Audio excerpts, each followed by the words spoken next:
News today Tamil நேயர்களுக்கு வணக்கம். நான் லோகநாதன். இன்று நம்மோடு சிறப்பு விருந்தினராக கலந்து கொள்ள இருப்பவர் அரசியல் விமர்சகர் திரு பொன்ராஜ் அவர்கள். ஐயா வணக்கம். வணக்கம் வணக்கம். பல்வேறு புரட்சிகளை நம்ம பார்த்திருப்போம். இப்ப இந்த நேபாளில மிகப்பெரிய ஒரு புரட்சி, மாணவர்கள், பொதுமக்கள் என அனைவரும் ஒரு மிகப்பெரிய ஒரு புரட்சியை பண்ணிட்டு இருக்காங்க. இதனுடைய இந்த ஜென் இசட் அப்படின்ற கூடிய இந்த புரட்சி எந்த அளவுக்கு இதை கொண்டு போகும்? ஏற்கனவே பல நாடுகள்ல நம்ம இந்த புரட்சியை பார்த்திருக்கோம். நேபாளில என்ன நிலைமையாகும்? நேபாள் எப்பயுமே ஒரு குழப்பமான ஒரு டர்மாயில் உள்ள ஒரு கண்ட்ரி. இது இப்ப இந்த சோசியல் மீடியா பேன் பண்ண உடனே இந்த பிரைம் மினிஸ்டர் சர்மா ஒலி அத சோசியல் மீடியாவை பேன் பண்ணாரு. அதாவது ஃபேஸ்புக், ட்விட்டர், அப்புறம் யூடியூப் இதெல்லாம் பேன் பண்ண உடனே இது அவங்க கம்பெனிஸை ரிஜிஸ்டர் பண்ணாம, நீங்க நேபாளில் ரிஜிஸ்டர் பண்ணாம நீங்க சர்வீஸ் கொடுக்க கூடாதுன்னு சொல்லி ஒரு சட்டம் கொண்டு வர, அதை அவர்கள் ரிஜிஸ்டர் பண்ணாதனால அதை பேன் பண்றாங்க. சைனாவில இருந்து வரக்கூடிய டிக்டாக், வைவர் இதெல்லாம் ஆல்ரெடி ரிஜிஸ்டர்டு. ஸோ அதை பேன் பண்ணல. ஸோ அப்போ வெஸ்டர்ன் மீடியாவான சோசியல் மீடியாவான ஃபேஸ்புக், ட்விட்டர் இதெல்லாம் பேன் பண்ண உடனே இது ஒரு மாஸ் டெமான்ஸ்ட்ரேஷனை, பர்டிகுலர்லி ஜென் இசட் என்று சொல்லக்கூடிய இந்த இளைஞர் மூவ்மெண்ட்டை ஒரு கிண்டல் பண்ணி அவர் தூண்டி விட்டது மாதிரி ஆகிப்போச்சு. பேசிக்கலா சிம்மரிங் கரப்ஷன், அப்புறம் political instability, economic opportunity failure, economic hardship, இதெல்லாம் பொலிட்டிக்கல் மிஸ்மேனேஜ்மெண்ட், இதெல்லாம் தான் ஆல்ரெடி உள்ள கொதித்து கொண்டிருக்கக்கூடிய வேலை வாய்ப்பின்மை, 20 to 22% வேலை வாய்ப்பின்மை, அன்எம்ப்ளாய்மெண்ட் ரேஷியோ, இதெல்லாம் ஸ்டாப் கரப்ஷன், நாட் சோசியல் மீடியான்ற ஒரு டேகை வச்சுக்கிட்டு ஜென் இசட் மூவ்மெண்ட் ஸ்டார்ட் ஆகி மிகப்பெரிய ஒரு கலவரத்திற்கு வித்துட்டு சுப்ரீம் கோர்ட் எல்லாம் எரிச்சு, பேலஸ் எரிச்சு, பயங்கரமான ஒரு வயலன்ஸை இன்ஃபிளிக்ட் பண்ணி கிட்டத்தட்ட 19 to 22 பேர் இறந்திருக்கதா சொல்றாங்க. ஹண்ட்ரட்ஸ் பேர் இன்ஜூர்ட், நூற்றுக்கணக்கான பேர் காயப்பட்டிருக்கிறார்கள். இது government, parliament, Singha Darbar and political figures, media houses, இந்த மாதிரி பழைய பிரசிடென்ட்டுடைய ஒரு ஒய்ஃப், வயதான அம்மா, அவங்களெல்லாம் எரிச்சிருக்காங்க. ஆர்மி டிப்ளாய் பண்ணப்பட்டு ஊரடங்கு உத்தரவுகள் பிறப்பிக்கப்பட்டு லா அண்ட் ஆர்டரை ஓரளவுக்கு கட்டுக்குள் கொண்டாடுறதுக்கு ரொம்ப கஷ்டப்பட்டிருக்காங்க.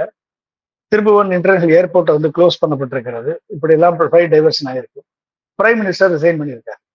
KP சர்மா ஒலி டெண்டர் ரிசைனேஷன், இதுதான் நடந்திருக்கு. பிரசிடென்ட் நாட்டை விட்டு வெளியே போய்விட்டார் என்று சொல்றாங்க. ஸோ இது இன்றைக்கு நேற்று நடந்தது அல்ல. இது கிட்டத்தட்ட 2008 இருந்தே கிரானிக் பொலிட்டிக்கல் இன்ஸ்டெபிலிட்டி, அதாவது கிரானிக் டிசீஸ் சொல்ற மாதிரி இது கிரானிக்கல் பொலிட்டிக்கல் இன்ஸ்டெபிலிட்டி. 2008 தான் ரிப்பப்ளிக் ஆச்சு. 2006 அப்துல் கலாம் அவர்களும் நானும் அங்க போயிருக்கோம், நேபாளுக்கு போறோம். அவர் பிரசிடண்டா இருக்கும் போதும் வி விசிட்டட் நேபாள். அப்போ கிங் வீரேந்திரா 2001 இறந்த பொலிட்டிக்கல் மெசங்கர். 2001 அவருடைய பையனே வீரேந்திரா ஃபேமிலி, என்டையர் ஃபேமிலியே சுட்டு கொண்டுட்டாப்ல. இதுக்கு ராயல் பேலஸ் மசக்கர் ஆஃப் ஜூன் 1, 2001 நடந்தது. இது வீரேந்திரா, குயின் ஐஸ்வர்யா, அப்புறம் பல்வேறு ஃபேமிலி மெம்பர்ஸ், இவங்க எல்லாருமே ஓன் சன்னாலேயே சுட்டுக் கொல்லப்பட்டார்கள். அந்த கல்யாணத்துக்கு ஒத்துக்கல அப்படின்னு சொல்லிட்டு Prince Niranjan, is younger brother, Prince Shruti and several other lawyers, totally 10 பேர் தீபேந்திரா அவரோட மகன் சுட்டு கொண்டுட்டு தனக்குத்தானே சுட்டு 3 நாட்கள் கழித்து இறந்துட்டார். இதற்கு அப்புறம் தான் கிங் ஞானேந்திரா பதவி இருக்கிறார். அது வீரேந்திராவுடைய யங்கர் பிரதர். இவர் யங்கர் பிரதர். இவர் ஜூன் 4 2001 இவர் பதவி ஏற்கிறார். இவர் பதவியேற்ற பின்பு இவர் வீரேந்திரா மாதிரி ஒரு பெரிய பாப்புலரான லீடர் கிடையாது. பட் இருந்தாலும் இவர் பதவியேற்ற பின்பு 2000 அதுக்கப்புறம் தான் 2006ல் டாக்டர் கலாம் அவர்களோட நாங்கள் போகும்போது அங்க அங்க வந்து ஹி வாஸ் தி கிங் தான் இருந்தார். இப்போ வந்து எலெக்டட் பாப்புலர் எலெக்டட் கவர்மெண்ட் இல்லை நாங்க போறப்ப. 2000 ஏற்கனவே ஒரு கவர்மெண்ட் இருந்துச்சு, அந்த கவர்மெண்ட் டிஸ்மிஸ் பண்ணிட்டு 2005ல் Gyanendra he has taken the direct role கையில் எடுத்துக்கிட்டார். அப்ப டாக்டர் கலாம் விசிட் பண்ணும்போதும் ஃபங்க்ஷனிங் டெமோக்ராட்டிக் பிரைம் மினிஸ்டர் இல்ல, king himself was the ruling. அவரை தான் நாங்க பார்த்தோம், கிங்கை தான் பார்த்தோம். அப்புறம் ஏப்ரல் நாங்க போனது பிப்ரவரி 2006. ஏப்ரல் 2006ல் பீப்புள்ஸ் மூவ்மெண்ட், அது வந்து ஜன் அந்தோலன் 2ன்னு சொல்லுவாங்க. அந்த பீப்புள்ஸ் மூவ்மெண்ட் வந்து forced Gyanendra to restore the democracy, மக்களாட்சியை ரீஸ்டோர் பண்ண வச்சு கிரிஜ பிரசாத் கொய்ராலா வந்து become the prime minister. May 2006ல் தான் அவர் பிரைம் மினிஸ்டர் ஆகிறார். ஸோ இது வந்து தொடர்ந்து 2006ல் அவர் ஆகுறாரு. 2008ல் வந்து ஃபெடரல் டெமோக்ராட்டிக் ரிபப்ளிக்கா, அதாவது டைனாஸ்டி ரூலை அபாலிஷ் பண்ணிட்டு ஃபெடரல் டெமோக்ராட்டிக் ரிபப்ளிக்கா 2008ல இருந்தா இவங்க வந்து இதை வந்து டிக்ளேர் பண்றாங்க. நேபாளையே 2008க்கு அப்புறம் தான் வந்து ஃபெடரல் டெமோக்ராட்டிக் ரிபப்ளிக்கா டிக்ளேர் பண்றாங்க. இப்போ 2008ல இருந்து இது எப்படி இது வந்து வருது அப்படின்னு நீங்க பாத்தீங்க அப்படின்னா, இது வந்து கிட்டத்தட்ட 1996ல இருந்து 2006 வரைக்கும் பொலிட்டிக்கல் இன்ஸ்டெபிலிட்டி, பொலிட்டிக்கல் இன்சர்ஜென்சி, ஒரு டிகேட் லாங் மாவோயிஸ்ட் இன்சர்ஜென்சி நடந்துச்சு 1996ல இருந்து 2006 வரைக்கும். அப்ப வந்து இந்த சர்மா ஒலின்றவர் வந்து யூனிஃபைடு மார்க்சிஸ்ட் லெனினிஸ்ட்ல அவர் அவர் இருந்தவர். 2006ல் வந்து ஜன் அண்டோலனுக்கு அப்புறம் ஒலி positioned himself as a Republican leader supporting the abolition of the monarchy. ஆண்டதுக்கு பிறகு பல்வேறு இடங்கள்ல ஊழல் குற்றச்சாட்டு அவர் மீது வைக்கப்படுது. தன்னெழுச்சியான ஒரு போராட்டம் முன்னெடுக்கிறாங்க பொதுமக்கள். இலங்கையிலும் இதே போன்ற ஒரு விஷயம் தான் நடந்துச்சு. நேரா போயிட்டு அந்த அதிபருடைய மாளிகை எல்லாம் கொளுத்துறாங்க. ஒரு தேர்தல் மாற்றம் ஏற்பட்டுச்சு. பங்களாதேஷ்லயும் இதே நிலைமை தான் ஏற்பட்டுச்சு. இது போன்ற பல்வேறு இடங்கள்ல வெளிநாடுகள்லயும் இது போன்ற ஒரு விஷயங்கள் நடைபெற்றுச்சு. இப்போ இந்த ஒரு மாப் மென்டாலிட்டின்ற ஒரு ஒரு மனநிலை வந்து மாணவர்கள் எழுச்சிகள்ல இதுக்கு முக்கியமான காரணமா சொல்லப்படுவது வேலை வாய்ப்பின்மை. 2000 பேர் ஆண்டுக்கு வந்து வெளியில வேலை வாய்ப்பு தேடி போறாங்க. ஆனால் இந்த ஆளுகின்ற ஒரு வர்க்கத்தின் ஒரு வாரிசுகள் மட்டும் மிகப்பெரிய ஒரு பொருளாதார ரீதியா மிக செல்வந்தர்களாக வந்து இந்த Facebookலயும் சமூக ஊடகங்கள்ல பதிவிடும்போது மக்களுக்கு ஒரு மனநிலை மாறி இது ஒரு மாப் மென்டாலிட்டியா உருவாகி மிகப்பெரிய எழுச்சியா தன்னெழுச்சியா ஒரு போராட்டம் வெடிக்குது. இப்ப இந்த இடத்துல சில ஊடக அமைப்புகளும் சரி, அவங்களுக்கான வருமானம் இங்க போகுது, எங்களுக்கு ஏற்கனவே வேலை வாய்ப்பு இல்லை, இருந்தாலும் அந்த வருமானத்தை வச்சு நாங்க பொழப்பு நடத்துறோம், இதுலயே நீங்க கை வைக்கிறீங்களே, அது ஒரு பக்கம் இருந்தாலும் யங்ஸ்டருக்கு வந்து இந்த சோசியல் மீடியா ஹேண்டில் பண்ணாம இருந்தாலே பைத்தியம் முடிச்சுற நிலைமை தமிழ்நாட்டிலும் இருக்கு, இந்தியாவிலும் இருக்கு, அது நேபாளிலையும் விதிவிலக்கு கிடையாது.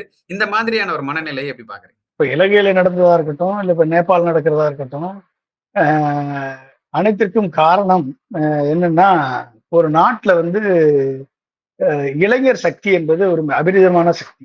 அந்த இளைஞர் சக்தியை வீணடித்தால் அந்த நாடு வந்து நாசமா போகும் என்பதற்கு இலங்கையும் நேபாளும் ஒரு உதாரணம் தான். ஏன்னா இளைஞர் சக்தியை வந்து நீங்க சரியான திசையில அந்த இளைஞர் சக்தியை பயன்படுத்தலை, ஒரு நாடு பயன்படுத்தலை அப்படின்னா அந்த இளைஞர் சக்தி இந்த மாதிரி டைவர்ஷனுக்கு ஆளாகி தன்னை இழந்து சுயத்தை இழந்து ஃபேஸ்புக், ட்விட்டர், அப்புறம் வீடியோ கேம்ஸ், இன்ஸ்டாகிராம் இப்படிப்பட்ட பல்வேறு சோசியல் மீடியா பிளாட்ஃபார்ம்ல தன்னை தொலைத்து என்டர்டெயின்மெண்ட்ல மூழ்கி தனது வருங்காலத்தை எதிர்காலத்தை தொலைத்து அவர்கள் திரும்பி பார்க்கும் பொழுது அவர்களுக்கு ஒரு ஏமாற்றம் மிஞ்சும். அந்த ஏமாற்றம் தன்னை ஆளக்கூடிய அரசின் மீது ஒரு வெறியாக அது மாறும். அது மட்டும் இல்லாம ராம்பண்ட் கரப்ஷன், ஊழல் நம்ம கண்ணு முன்னாலே ஊழல் சொத்து சேர்த்தவன்லாம் வந்து ரொம்ப ஜாலியா இருப்பான், வசதியோட இருப்பான், கார் வச்சிருப்பான், பங்களா வச்சிருப்பான். அதே நேரத்துல படித்தவன் வந்து இங்க தெருவுல வேலைக்கு அலைய வேண்டியது இருக்கு அப்படின்னா அவன் வந்து ஒரு ஒரு டிஸ்கன்டென்ட் வந்து இளைஞர்கள் மத்தியில உருவாகும்.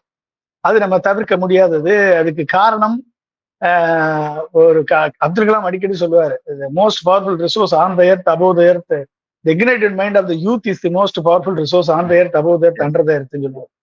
அது மாதிரி வந்து இந்த பவர்ஃபுல் ரிசோர்ஸை வந்து சரியா யூட்டிலைஸ் பண்றதுக்கான திட்டங்களும் அவர்களுக்கான ஆப்பர்ச்சுனிட்டிஸை, education, skill development, employment opportunity, economic டெவலப்மெண்ட்ல அவர்களை வந்து ஒரு பார்ட்னரா உள்ள கொண்டு போல அப்படின்னா இப்படிப்பட்ட ஒரு ஒரு புரட்சி ஏற்படக்கூடிய சூழல் வந்து ஏற்படும். ஆனா இந்த புரட்சி வந்து கீழ இருந்து மேல போகக்கூடிய புரட்சியால் வந்து எந்த விதமான ஒரு பலனும் விளைவதற்கு வாய்ப்பில்லை. ஏன்னா இது வந்து ஒரு கீழ இருந்து மேல போனா புரட்சி, மேல இருந்து கீழே வந்து அதுக்கு பேர் ரிஃபார்ம். அப்ப ஆளுகின்ற ஆட்சியாளர்கள் மேல இருந்து சரி செய்து ரிஃபார்ம்ஸை கொண்டு வந்து நாட்டை வளப்படுத்தினால், மக்கள் வளம், மனித வளம் சரியான திசையில் பயன்படுத்தப்பட்டால் நாடு வளரும், பொருளாதாரத்தில் முன்னேறும், பெர் கேபிட்டா இன்கம் கூடும், குவாலிட்டி ஆஃப் லைஃப் இம்ப்ரூவ் ஆகும், எல்லாமே நடக்கும். ஆனா அது நடக்காத போது கீழே இருந்து மேல போச்சு அப்படின்னா இப்படிப்பட்ட புரட்சிகள் வெடித்து அது வந்து தீ வைக்க வேண்டிய நிலைமை ஏற்படும், ஆட்சி மாற்றத்திற்கு வித்திடும், இது எல்லாமே நடக்கும். அப்ப இதை வந்து நீங்க வந்து கட்டுப்படுத்த முடியாது. அது வந்து தவறான கொள்கைகள் மூலமாக இலங்கை வந்து பொருளாதார சீரழிவை சந்தித்தது, விலைவாசி உயர்வை சந்தித்தது, வேலைவாய்ப்பின்மையை சந்தித்தது, மிகப்பெரிய புரட்சி வெடித்தது, ஆட்சியில் அதிகாரத்தில் இருந்த ராஜபக்சே துரத்தி அடிக்கப்பட்டார். அப்ப இன்றைக்கு ஒரு தேர்தல் நடந்து ஒரு ஆட்சி நடக்கிறது. இருக்கக்கூடிய வரக்கூடிய ஆட்சிகளும் அதை சரியா பயன்படுத்தல அப்படின்னா வந்து மிகப்பெரிய ஒரு புரட்சி மீண்டும் வெடிக்கும். இது வந்து எந்த நாடா இருந்தாலும் அது நடக்கும். என்றைக்கு சோசியல் மீடியா பிளாட்ஃபார்ம்ல யுனைட் ஆகக்கூடிய ஒரு இளைய சமுதாயம் அதே சோசியல் மீடியா பிளாட்ஃபார்ம்ல ஒன்றாக சேர்ந்து நம்ம ஜல்லிக்கட்டுக்கு எப்படி ஒன்றாக சேர்ந்தோமோ அதே போல வந்து சேருவதற்கு வெகு காலம் பிடிக்காது, உடனடியாக வாய்ப்பு இருக்கு. அதுக்கான ஃப்ரஸ்ட்ரேஷனை உருவானால் இது வந்து இமீடியட்டா அதுக்கான வாய்ப்புகள் உருவாகும். நீங்க கிட்டத்தட்ட பாத்தீங்கன்னா நேபாளில் 2008 இருந்து 14 கவர்மெண்ட்டுங்க, 14 கவர்மெண்ட் எப்படி நீங்க ஏத்துக்குவீங்க? ஒரு 2008 இருந்து இன்னைக்கு என்ன 2028னா 20 வருஷம், 25 தான் ஆகுது. 25 அப்படின்னா 17 வருஷம். 17 வருஷத்துல 14 கவர்மெண்ட் மாறி இருக்கு அப்படின்னா பொலிட்டிக்கல் இன்ஸ்டெபிலிட்டி எங்கேயும், ஒரு ப்ராப்பரான டெமோக்ராட்டிக் ஸ்ட்ரக்சர் கிடையாது, ஒரு ப்ராப்பரான ஒரு கான்ஸ்டிடியூஷன் வந்து செயல்படுத்தக்கூடிய ஒரு அமைப்பு கிடையாது. அப்ப இதெல்லாம் வந்து ஒரு மிகப்பெரிய டிராபேக்கா தான் நம்ம பார்க்க வேண்டியது. அப்ப இந்த டிராபேக் எல்லாம் வந்து என்னவா உருவாகுது அப்படின்னா வந்து மிகப்பெரிய ஒரு போராட்டத்திற்கு வித்திடக்கூடிய சூழலை ஏற்படுத்துதா இல்லையா? அப்ப இது அன்எம்ப்ளாய்மெண்டா இருக்கட்டும், இல்ல வந்து வேலை வாய்ப்பின்மையா இருக்கட்டும், இது எல்லாமே வந்து ஒரு மிகப்பெரிய ஒரு அன்ரெஸ்ட்டை கிரியேட் பண்ணி இது எக்கனாமிக்கல் வைட் ஸ்ப்ரெட் கரப்ஷனை கட்டுப்படுத்த முடியாத சூழல் ஏற்படுது. ஆட்சியில் அதிகாரத்தில் இருப்பவர்கள் கரப்ஷனை என்ஜாய் பண்ணி மிகப்பெரிய ஒரு ஆடம்பர வாழ்க்கை வாழ்கிறார்கள். இதெல்லாம் வந்து ஒரு டிரான்ஸ்பரன்சி இல்லை, ஒரு ஃபேர்னஸ் கிடையாது. இதெல்லாம் வந்து என்ன ஆகுது அப்படின்னா இளைஞர்கள் மத்தியில ஒரு மிகப்பெரிய ஒரு கேள்வியை எழுப்புது. அந்த கேள்விகள் வந்து 14 கவர்மெண்ட் மாறிச்சுன்னா எப்படி இந்த கவர்மெண்ட் நடந்திருக்கும் நீங்க யோசிச்சு பாருங்க. புரியுது சார். இப்போ ஒரு 26 சமூக ஊடகங்கள் முடக்கப்பட்டதுக்கு மட்டும் இது ஒரு காரணமா இருக்குன்னு பாக்குறீங்களா? இல்ல மற்ற விஷயங்கள் இப்போ வந்து ஒரு instability government, political and then வந்து அங்க இருக்கக்கூடிய ஒரு இன்ஃப்ராஸ்ட்ரக்சர் டெவலப்மெண்ட் இல்ல, வேலை வாய்ப்பு இல்ல, ஒரு கிட்டத்தட்ட 2000 மக்கள் வெளியே போறாங்க, அதான் குறிப்பா இளைஞர்கள் வெளியே போறது, இதெல்லாம் சேர்த்து ஒரு காரணமா? இல்ல வந்து இந்த சமூக ஊடகங்களை வந்து நம்ம சமூக வலைதளங்கள்ல முடக்குனது ஒரு காரணமா? சமூக ஊடகங்கள் வலைத்தளங்கள் ஒரு ட்ரிகரிங் பாயிண்ட் தாங்க அது. ஆனா சிம்மரிங் உள்ள வந்து போச்சு கிடக்கு வேலை வாய்ப்பின்மைன்றது ஒரு மிகப்பெரிய ஒரு கேள்வி. குவாலிட்டி ஆஃப் லைஃப் வந்து அவங்களுக்கு தேவையான குவாலிட்டி ஆஃப் லைஃப் கிடைக்கல, அவங்களுக்கு தேவையான இன்ஃப்ராஸ்ட்ரக்சர் இல்லை, அவங்களுக்கு தேவையான வேலை வாய்ப்பு இல்லை, அப்ப அவங்களுக்கு தேவையான எக்கனாமிக் ஆப்பர்ச்சுனிட்டி இல்லை. அப்ப எக்கனாமிக் ஆப்பர்ச்சுனிட்டி இருந்துச்சுன்னா யாராவது தொழில் பண்ணுவாங்க, தொழில் பண்றது வந்து அதுக்குரிய இண்டஸ்ட்ரீஸ் வரும், அக்ரிகல்ச்சர் நடக்கும், ஏற்றுமதி நடக்கணும், அப்ப வந்து மக்கள் கையில பணப்புழக்கம் இருக்கும். அப்ப அப்ப வந்து அவர்கள் வந்து பிஸியா இருப்பாங்க, தேர் பிஸி. எப்படி இருந்தாலும் உங்களுக்கு வந்து இது நடக்கும், அதாவது என்டர்டைன்மெண்ட் நடக்கதான் செய்யும், அது வந்து நம்ம தப்பிக்க முடியாது. ஆனால் என்டர்டைன்மெண்ட் குறைவாகவும் ஒர்க்கு வந்து அதிகமாக இருந்தாங்கன்னா குவாலிட்டி ஆஃப் லைஃப் இம்ப்ரூவ் ஆகும், ஒருத்தருடைய எக்கனாமி இம்ப்ரூவ் ஆகும், கடன் தொல்லையில இருந்து விடுவிடுவாங்க. அப்ப வேலை வாய்ப்பு அதிகமாக கிடைக்கும், தனிநபர் வருமானம் கூடும். இதெல்லாம் வந்து ஒரு குட் சைன் ஆஃப் டெவலப்மெண்ட். நேபாளுடைய ஆமா. அடுத்த கட்ட நகர்வு என்னவா இருக்கு? நேபாள் ஒரு ஆட்சி மாற்றம் கண்டிப்பா நிகழும் அப்படின்ற ஒரு விஷயத்தை நீங்க முன் வச்சீங்க. என்ன நடக்கும் சார் நேபாள்ல அடுத்தது? நேபாள் இப்ப இருக்கக்கூடிய நேபாள் அதிபர் வந்து சைனாவுக்கு இந்தியாவை இந்தியாவிலிருந்து சைனா பக்கம் அவர் தன்னை டீஓரியன்ட் பண்ணிக்கிட்டாரு. சைனாவுடைய பிஆர்ஐ இனிஷியேட்டிவ், அதாவது பெல்ட் அண்ட் ரோடு இனிஷியேட்டிவ், மிகப்பெரிய ப்ராஜெக்ட்ஸ் இதெல்லாம் வந்து சைனா வந்து அவங்களுக்கு சப்போர்ட் பண்ணாங்க. ப்ரோ சைனாவா தான் இருந்தது, அகேன்ஸ்ட் இந்தியா. அப்ப இந்தியா வந்து இருந்தாலும் ஹிஸ்டாரிக்கலா India had influence in Nepal's politics, supporting politics, shaping the trade and even blockading borders in 2015. Border பிளாக்கெட்லாம் பண்ணச்சு. அப்ப இந்தியா மேல வந்து ஒலி சர்மா ஒலி வந்து critical about India and leaning towards China. இந்தியா வந்து இதுக்கு வந்து பின்னால ஆப்போசிஷன் போர்ஸஸுக்கு சப்போர்ட் பண்ணதா இல்லையான்றது ஒரு கொஸ்டின் மார்க் அவங்களுக்கு. இந்தியா சைனாவை பொறுத்த வரைக்கும் இந்த கவர்மெண்ட் போனது ஒரு அவர்களுக்கு ஒரு setback. Bro western youth movement வர்றது வந்து ஒரு ஸ்ட்ராங்கர் ஆச்சு அப்படின்னா அது வந்து சைனாவுக்கு ஒரு ஒரு எச்சரிக்கை சிக்னலை கொடுத்த மாதிரி தான் இருக்கும். ஆனா அமெரிக்காவுக்கும் யூரோப்பியன் யூனியனுக்கும் அவங்க வந்து civil society activism, civil society ஆக்டிவிசத்தை சப்போர்ட் பண்றாங்க, என்ஜிஓ சப்போர்ட் பண்றாங்க. ஆனா டைரக்டா அவங்க தலையிட்டு இருப்பாங்களா, சைனாவோ இந்தியாவோ அமெரிக்காவோ யூரோப்பியன் யூனியனோ இந்த இந்த இந்த இந்த போராட்டத்துல இந்த புரட்சியில தலையிட்டு இருப்பாங்களான்னு டைரக்டா குற்றச்சாட்டு சொல்வதற்கு எதுவும் இல்லை. நேபாள் கவர்மெண்டுடைய ஃபெயிலியர், நேபாள் பிரைம் மினிஸ்டருடைய ஃபெயிலியர், நேபாள் வந்து அதனுடைய